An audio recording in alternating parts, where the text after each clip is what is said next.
Hello. In this video tutorial, we're going to have a look at how to manage contacts within the app. So the first thing we'll check is that this feature is enabled. So if you click on the menu, you should see contacts listed in the menu. If that's not available, then you need to enable this feature. To enable it, you need to click on the system settings. If you don't have access to the system settings, you need to contact the person who set up the app and ask them to do this. So to enable the contacts, you click on system settings, and within the system settings you've got users, so you could have more than one user in the system, and indeed you could have different types of users in the system. And we'll cover this in a separate tutorial. But so we could have managers, you could have employees, and all of the features are enabled via the user types. So we can say who's got access to which parts of the system. So to click on user types, we click on this. We can add in different profiles. So by default, we have full access, a profile called full access. And this is where we can click on it and we can switch off and on different features. And these are all grouped in a logical order. Under contacts, so these are all of the contacts that you normally work with. And you can also enable companies.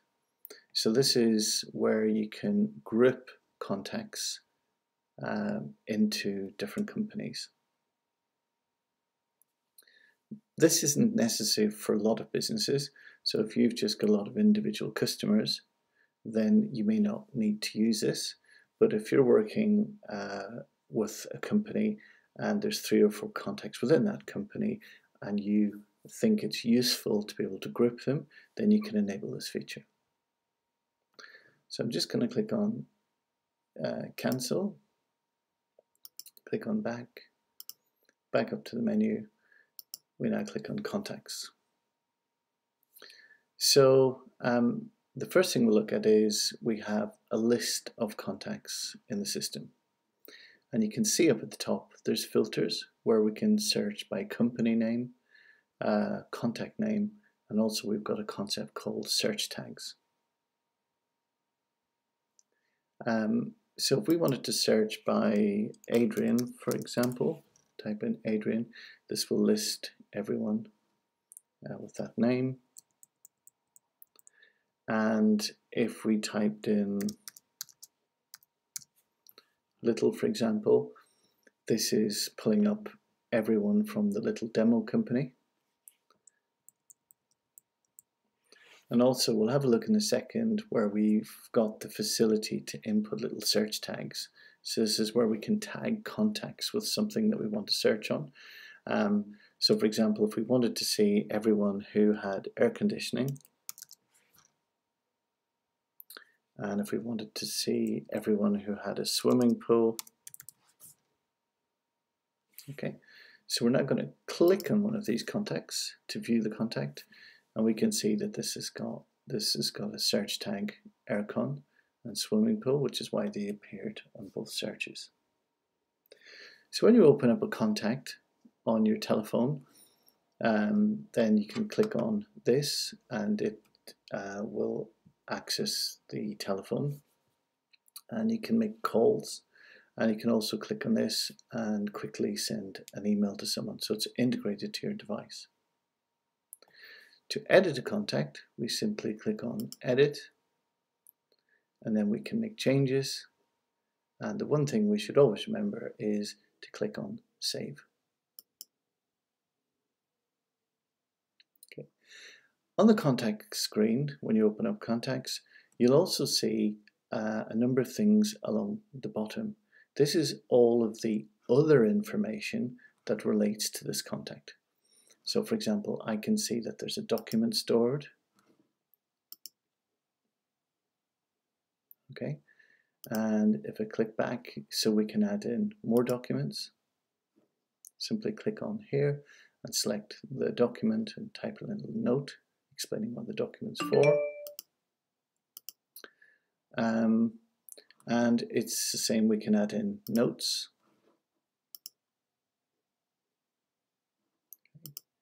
Click on back. And it's the same with appointments, so we can actually input appointments or reminders. So maybe we need to contact this person next September about a renewal or a project that they're thinking of doing. So it's really powerful. Other features, for example, if we had enabled estimates or projects, then those links would also appear down here. So that way we can get very quick access to all of the information for this contact. We'll now look at some more advanced features, more advanced things that you can do with this feature. So if we click back here, in addition to filtering, we can also go in and we can tidy up this list. So for example, if we no longer deal with this customer, then we can click on it, click on edit, and if we scroll down, we can actually remove the active flag, so they're no longer active. What this does is it still retains all of the information, and you can activate them at any point in time if they come back and you start working with them again. But what it does is it keeps your list back here of people, it keeps it nice and clean. Okay, and if you want to search for all contacts, then you just click on here. Archived contacts is something slightly different. So if someone rang up and said, please don't contact me again, then what you can do is you can click on edit and you can click down on the lock the account. And what that will do is it'll put a red flag on this account and it'll highlight that they don't want to be contacted. So the key thing here is that even though you flag someone as not active, or if you lock their account, then you still retain all the information, all the notes, all the invoices, yeah, but it just tidies up your use of the system. So a couple of big advantages of using contacts within the app is that this is all of the data stored in the cloud, which means if you access this information now on your computer or on your tablet, then all the information is 100% live. Okay, and everyone is looking at the same information. So if you've got a team of people, everyone's updating the information, everyone's contributing to it, and everyone is viewing the latest information. You can also, if you add a new entry, if you're doing this on your phone, you'll get a little button where you can import a contact from your telephone. The other thing is, if you click on the import button on your telephone, you can select, it'll ask you to get access to the contacts on your phone.